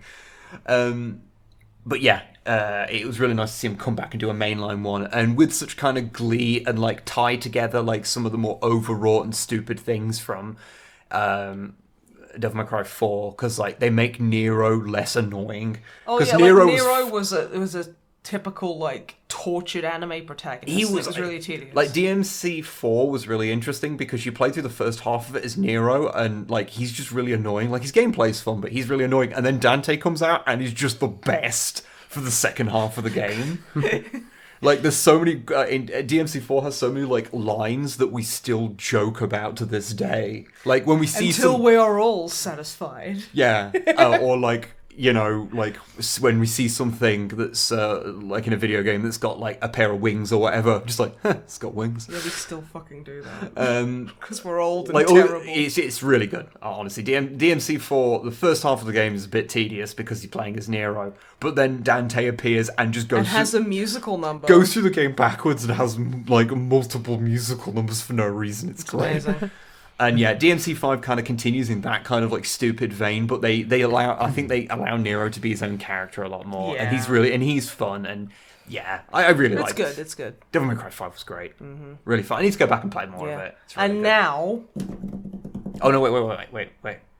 Before we do this, Matt, is there anything you want to say about was it Mini Trains? Yeah, Mini Trains is great. It's a terrible mobile game that's been ported to the Switch. I'm fairly sure. I don't know if that's true, but it wouldn't surprise me. But it's trains. It's trains. Okay. It's trains. It's they should put that on the box art. It's trains. Drummer mat. It's trains. It's trains. But yes, now the pièce de la résistance. Now the one that the pasty resistance. The thing we must talk about. The greatest game of 2019. The most famous and enjoyable piece of aggressive left-wing media. the perfection that is affirmative action. Untitled Goose Game. Untitled Goose Game. Oh, yes. Oh my fuck, do I genuinely adore this game so much. Like, I love it so much. I will say that whilst I'm just going to say I put more time into, I technically got more satisfaction from basically a ton of the games on this list that had a lot more money, a lot more time spent on them, had more in-depth mechanics, all that. But there is something about Untitled Goose Game that just makes me so happy. It genuinely makes me so fucking happy. Like, I know it's literally like the whole drama mat being a bird thing. It's just like, or like Resident Evil 2 Remake, The Surge 2, Symphony of the Night. Yeah, those are good. I like the bastard. I like the goose. I like causing problems as a goose. It's like... If I had a choice to play any of those right now, I'd just boot up Untitled Goose Game because it's just. Yeah, I did see that it was available on Switch, and I was like, I do own this already, but can I buy it again so I can play it now? Yes. There is like. There's something about it that just makes me so happy. I know it's been memed to death. Oh yeah, like it has. It really has, but there is something so endearing, so good about it. The goose. And I love it how, like, canonically they are gender neutral. The gooses are they, and that makes me super happy. And I love the interactions. I love the music. I love how simple it is. And it's just so goddamn entertaining. You know what I think it is? I like that I can honk on command and that my wings don't really ever do anything. But I always wander off sticking them out going, fucking have it, man. You know what I think it is that this is a game it's a snipe simulator. Well, yeah. But the thing about Untitled Goose Game, like, is that it is a game that we saw a video, like the trailer for, and everyone went, yes, I want that game. Then the game came out, and it was exactly what the trailer promised. But with a little story. But with a little story that you weren't expecting. Good. Yeah. And it's low stakes. There's no real pressure. You can't die. You can't fail. You can't fail. You just try again. You have to keep trying. Yeah. And there's just something about that makes it just this really pleasant experience that's genuinely funny, and it just I don't know. Cute little touches. It's cute, and it makes me happy. And it's really well made. It's like it really solid. is. There is. It's that thing where it sounds like a joke to say Game of the Year, Untitled Goose Game, but it kind of is. It kind of is. I don't think there is any game that I have played this year where I have played through it and been through it and has just had such a big grin on my face. Same. Just from it. It's not the most expensive. It's not the most elaborate. It's not got the most in-depth story, but it just made me happy. Like everything it does so well. Like it doesn't like shoot for the moon, but it gets pretty fucking high because like what it does. It doesn't shoot for the moon. It was aiming for a small village in the English countryside, and you know what? Got it there fucking got and there. terrorized the fuck out of everyone. Stole everything. And yeah, I gotta say, that was the most joyful experience, like the most joyfully devilish experience I've had in a game this year. So yeah, my game of the year is definitely Untitled Goose Game, instead of being Doom 2016. Although it's a close second. Yeah, and it would be my game of the year as well. Even though I played the Surge 2 more, that's probably a better game. Devil May Cry 5, fucking fantastic. Oh yeah, no, definitely. But Bloodstained, ooh, fantastic Resident games. Evil 2 Remake. Mwah. Yeah, beautiful, fantastic games. Would recommend them any day of the week. But Untitled Goose Game. And Untitled Goose Game is what made me viscerally happier. Yeah. Yeah. Drummer Matt's game of the year is going to be Mini Trains. What about you, dude? No, I've got to agree with you. Untitled Goose, it's just so refreshing in that it's not a sequel. It's not a.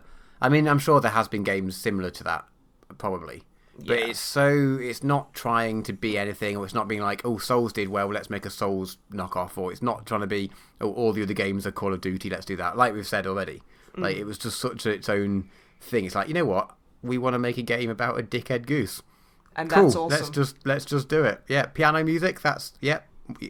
We could put the wubs in it, or we could put some. No, we're just gonna. Can you imagine? I can imagine there's probably a mod on the Steam workshop where it's just it replaces it with dubstep. Or the nice piano music. Yeah, replace it with the Saints Row dubstep gun music. But yeah. It's not trying to be anything, and it's just what it is, and it does it really well. Mm-hmm. I just think that's really. Yeah. I just think it's a really fun, sweet, and impish piece of just experience. And you know what I think? I think it does also help that. I think it's probably not a wild suggestion to put forth that at times 2019 has been a somewhat stressful year to exist in. Yeah, painfully. The world is terrifying. The worst people imaginable are getting more and more power, and the world is on fire, figuratively and literally. And sometimes just a little piece of media comes along that just makes you happy. Sometimes you just need to be a bastard goose. Yeah. And I didn't know that was what my soul needed this year. You're saying that it's goose soup for the soul? Yes I am. Yes, I am. Beautiful. But yeah, that's our game of the year. Surprising probably no one. Yes. Because it's just such a nice game. When you introduced it, we hadn't actually spoken about all agreeing on this. We just all assumed. Yeah. We just all assumed it was ours. And yep, guess what? We assumed right. Yeah. So. The official MisanthroPod seal of approval. Yeah. Which I'm sure House care a lot about. Oh, I bet they do. But yeah. So with that wonderful and very prestigious award awarded to Untitled Goose Game. Very prestigious. I feel that we should now go on to the questions. So Drummer Matt. Yes. Can you please read us some questions from the lovely people at home that have sent them in to us? What's the email address, Wib? You're trying to get ahead of me asking you for the email address, aren't you? A little bit. The email address is onlydrummermatt@snipeandwib@gmail.com. Yep. If you wish to send a question to us, please send us questions. They help make the podcast longer and make us happy. Yeah, we like answering questions. They are definitely content, and they are fun content to both make and I presume listen to. Write in and tell us what your favourite John Bernthal movie is. Could he play the goose? He probably could. Has he been in any movies? Yeah, he's been in a few. He's been in a couple. He's been in one with Shia LaBeouf. He's been I've never seen him. He's in Baby Driver. He's in a bunch. Oh shit! Yeah, he is. Yeah, he is. Yeah, I've only seen him in TV series, so yeah. And video games. But yes, if people want to tell us what your game of the year was, feel free to say it. Although we might not mention it in the podcast because it's not a question. Yeah. Yeah. Unless you can frame your favourite game of the year in the form of a question. Don't. In which case... Drummer Matt, what's the question? Okay, so first up, Commander Samus. Hello. So, starting off, a question for Snipe and Drummond Matthew. It us, not Wib. Not Wib. Not Wib. So, I've struggled with my weight for a long time, to the point where it severely impacted my mental health and gender dysphoria. I've tried joining gyms and better food regimes, but usually end up dropping out quickly due to said mental health reasons. What advice can you offer to someone to help them stay on the path and stay motivated? Oh, dang. Starting off with and a also very serious question. Yeah, more for you this last bit, but and for also advice for overcoming the nagging idea that everyone in the gym is staring at you and judging you. Which I think is that thought is real to everyone at the gym, to be honest. Mm-hmm. Yeah.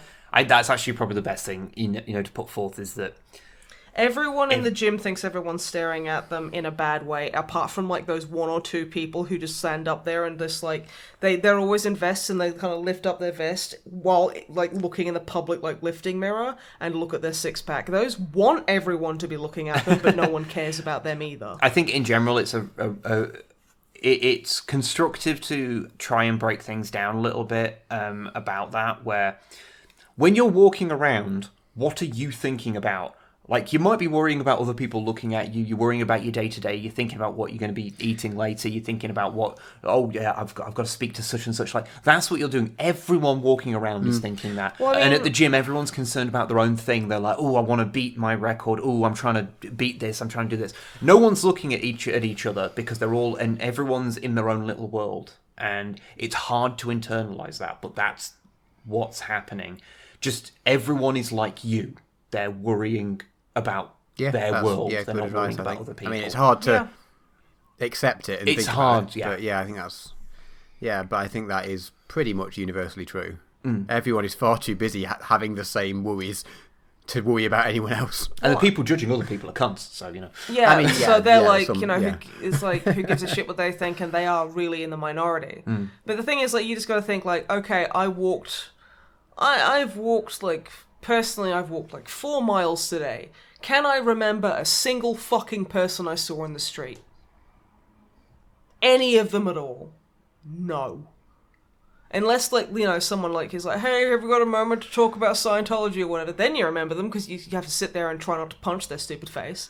But, like, for the most part, yeah, everyone's more concerned with themselves. And honestly, I think just going to a gym, the gym kind of environment, from what I've encountered, and just the fitness environment, is one of being proud of people. All the fitness freaks I know are proud of other people for even trying stuff.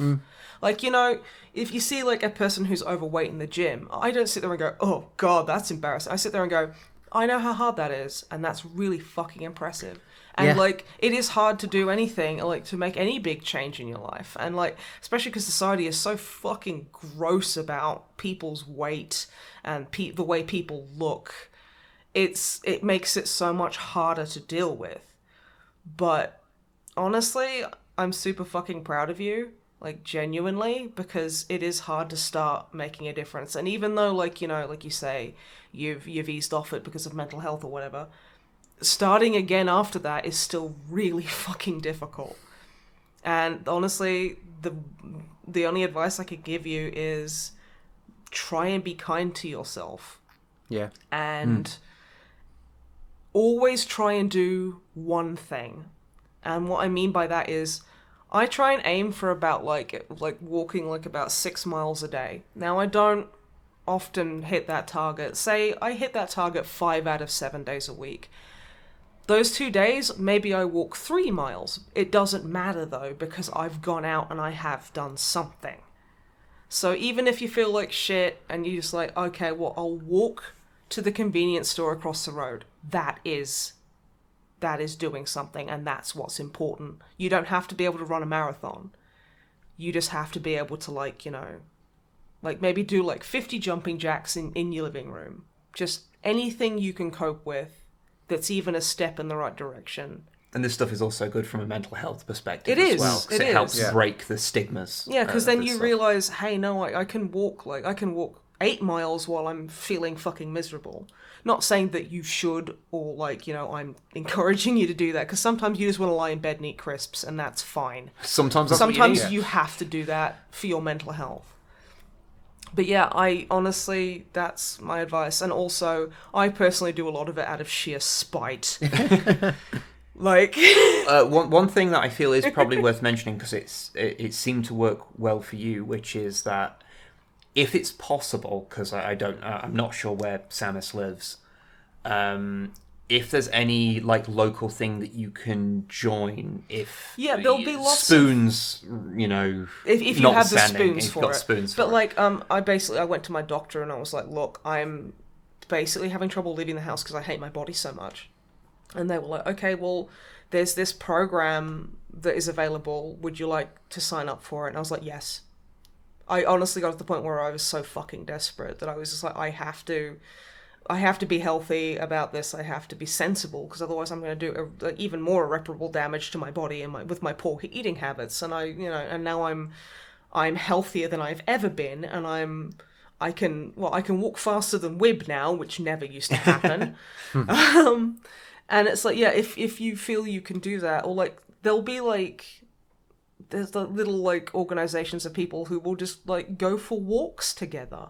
Oh, that's lovely. Yeah, and like if you like, there's gonna be a bunch of them. Sometimes they're just full of old people, which can be really nice because they're like old people, and you know, there's the whole grandma and grandpa kind of thing about it. But like if you like you want to do that, because also, you know, like they always go, oh, working out with a friend is a really good idea, because you basically see you tomorrow, you know, and then you kind of start egging each other on. You kind of, you're there for each other, and then you like the whole kind of, oh, I could just stay in bed all day, and then you go, oh no, so and so's going to be there, I gotta go, they'll be wondering where I am.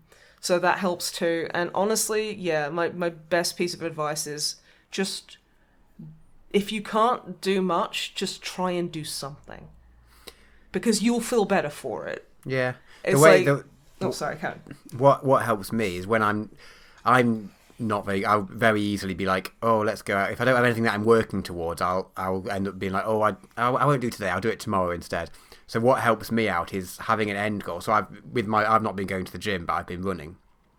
I'll have to sign up for an actual thing in a few months or so, and then get a training plan, and then just the way you go through of every day, I can tick off. Even if that day says rest, I can tick at the end of the day. I can tick off and say, right, I've done that, and having that thing that I can just tick off, saying, yes, I've done a thing.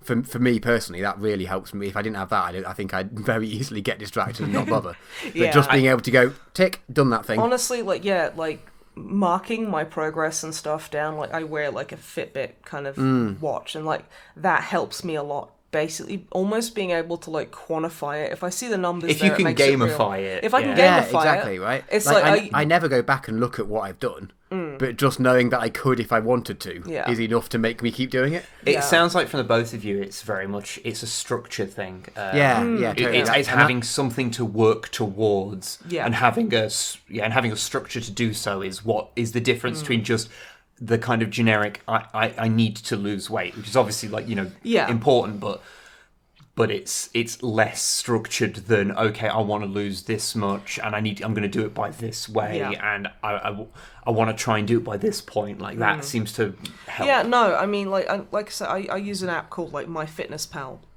which is basically I just mark down everything I eat per day in that, just to make sure that, you know, I'm hitting a healthy amount of calories, because, you don't really know just how many calories things are in, or how bad something can be for you. But this does say, like, if you eat like a chocolate bar, which it's not like, also don't ban foods.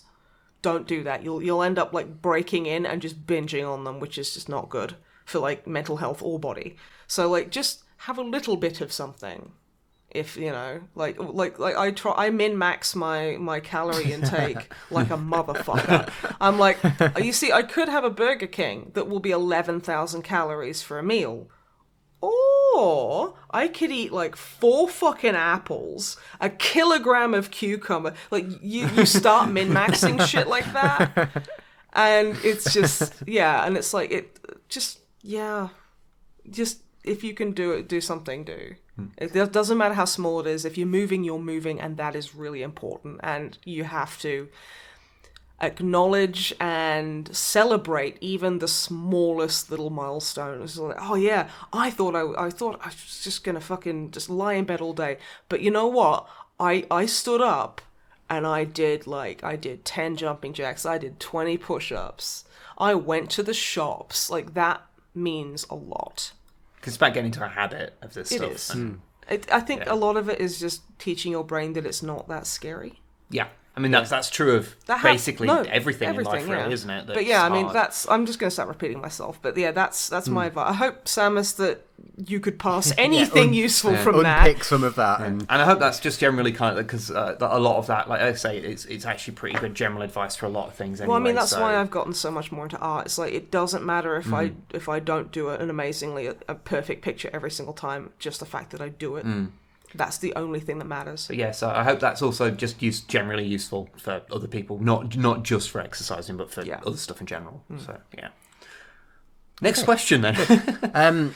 Wib. So this is still from Samus. Okay. Wib, something for you. It's less of a question and more of a suggestion. Okay. Stop eating so many biscuits. No. For your sci-fi segment, which I think people have just accepted as a regular thing. Yeah, I think we're just all going to have to. I've Stockholmed everyone into it. It's fine. Yeah, it's fine. They're suggesting Continuum. I'm not familiar with Continuum.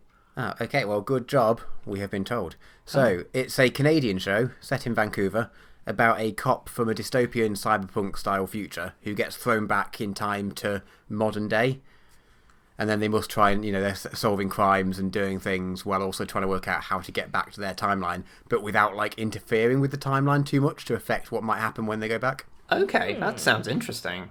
Whenabouts was it made? Does it say? Or? Well, when it says sent back to modern day, it says in brackets 2012, but close enough to modern day, which suggests it's either made around now-ish, broadly speaking. I'm not actually sure. But it's modern-ish, I think. Okay, cool. Well, yeah, I'll definitely check that out. I somehow had not heard about that. That sounds interesting. 2012 was 7 years ago. I try not to think about the passage of time. Almost 8 years ago. Yeah, 8 years ago. Yeah. They say that the cast is good as well. So it's a nice bonus. Okay, on to a lighter and more fun question. I want to say their words, not mine. Yeah, honestly, if you want to ask us more serious questions, that's fine. Don't ever think you're bringing the mood down. Yeah. As long as you obviously don't mind us talking about them on where other people might listen, I guess. Yes. Yeah. But yes, a final lighter, more fun question. So, James Workshop has decided to create 2 new canon Primarchs to fill up the roster. Okay. Give us a set of 20. So they've asked us for help in this monumental task in designing them. So the question is, if given the chance to design the 2nd and 11th Legions, with no restrictions, what would you create? John Bernthal and me.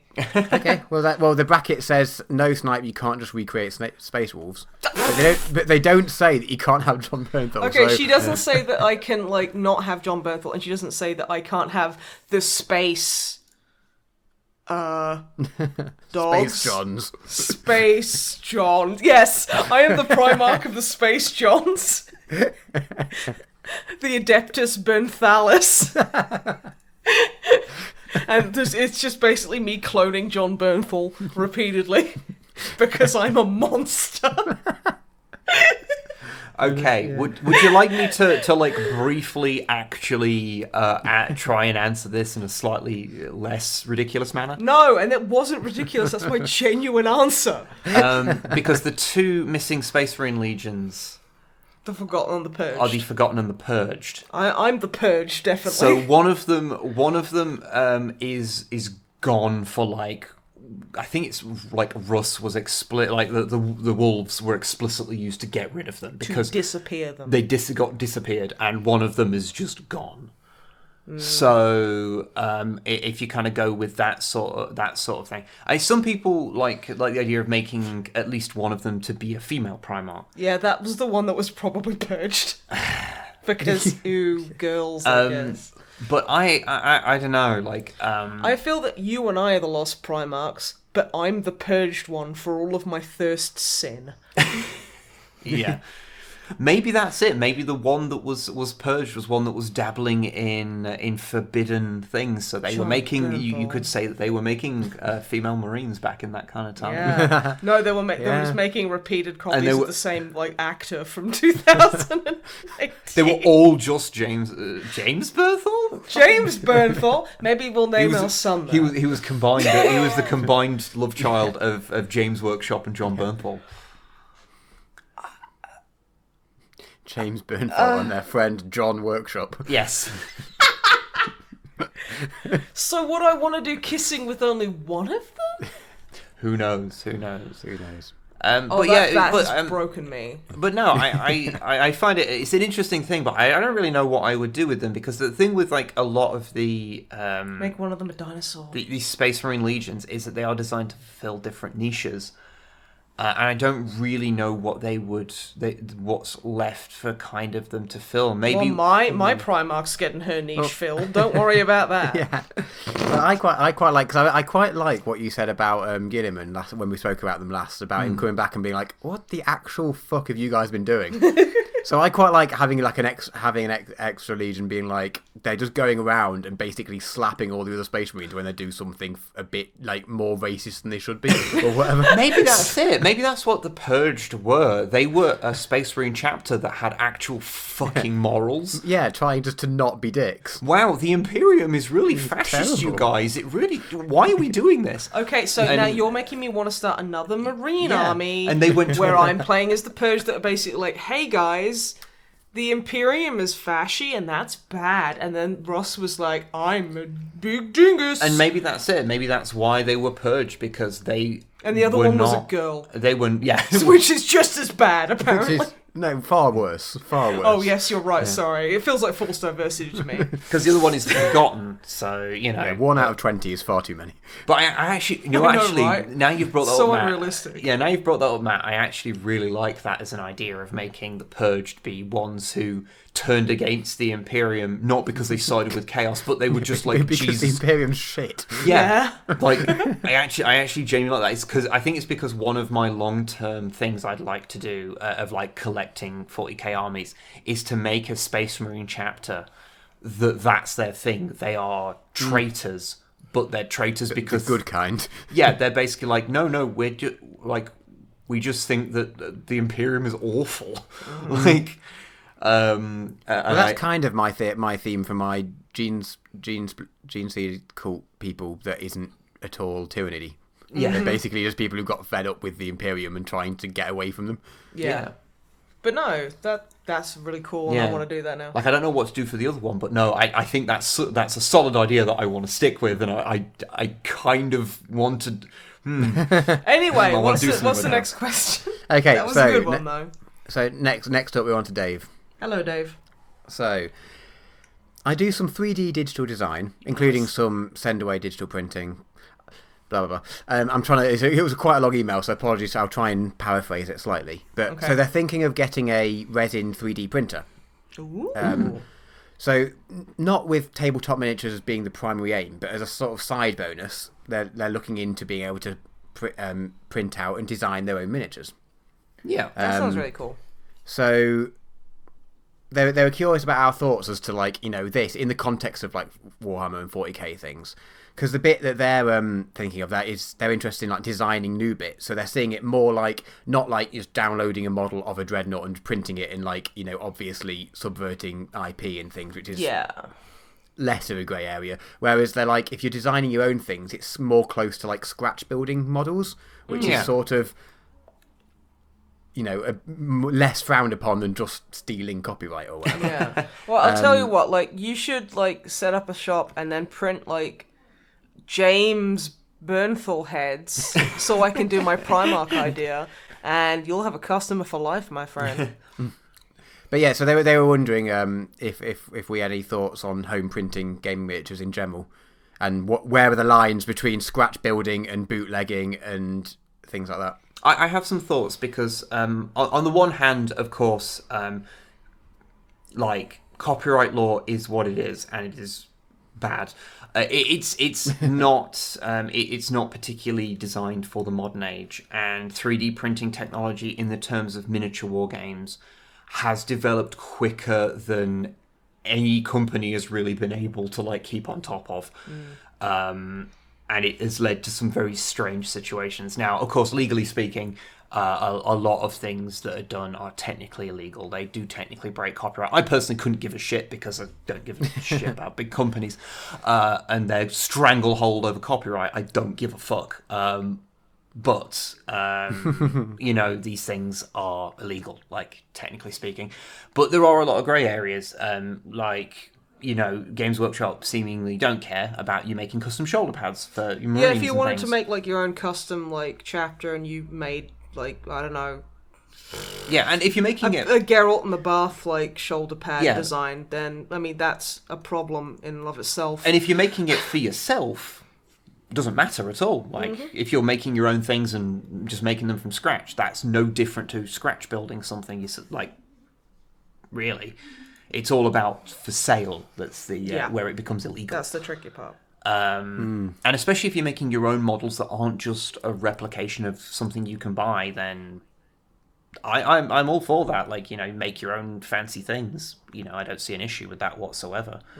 But of course, it does lead to certain issues, if you want to play them at a Games Workshop or at tournaments, because they do have very specific rules about them, and it does lead to some interesting things. I remember seeing an article that was talking about how there was a tournament that was won by someone who had 3D printed fairly badly, it should be noted, because they were bright green and they hadn't painted them, and they were very 3D printed of the big tank that Custodes can get from Forge World.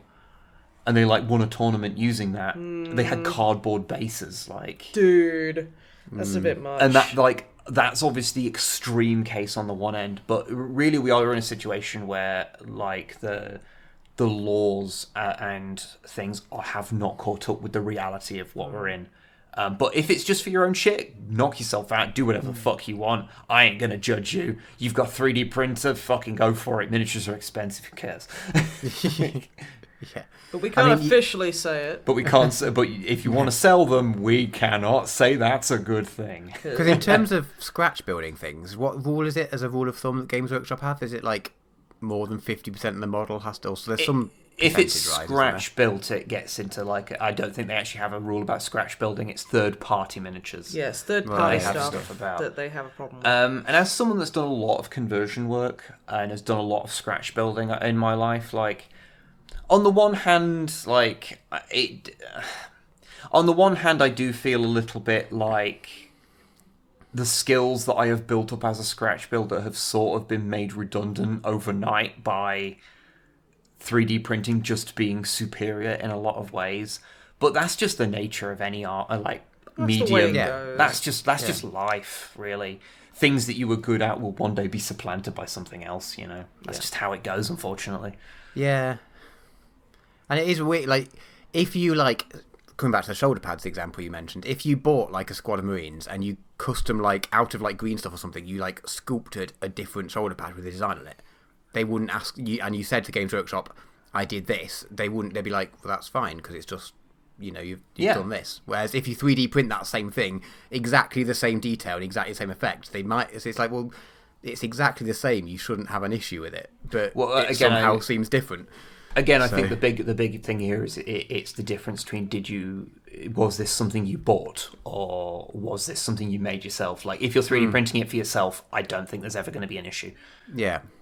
Yeah, that's probably true. So I guess it comes down to, did you spend less money? Like, if you bought a squad of Marines and you just made different shoulder pads for them, you're still giving Games Workshop the same amount of money, so they probably won't care. Whereas if you print enough parts off so you can buy a squad of 10 Marines, but then you can make 20 Marines out of that, they probably will care because you're giving them less money than you otherwise would. So that's probably what it comes down to. What it boils down to is personal use against sale.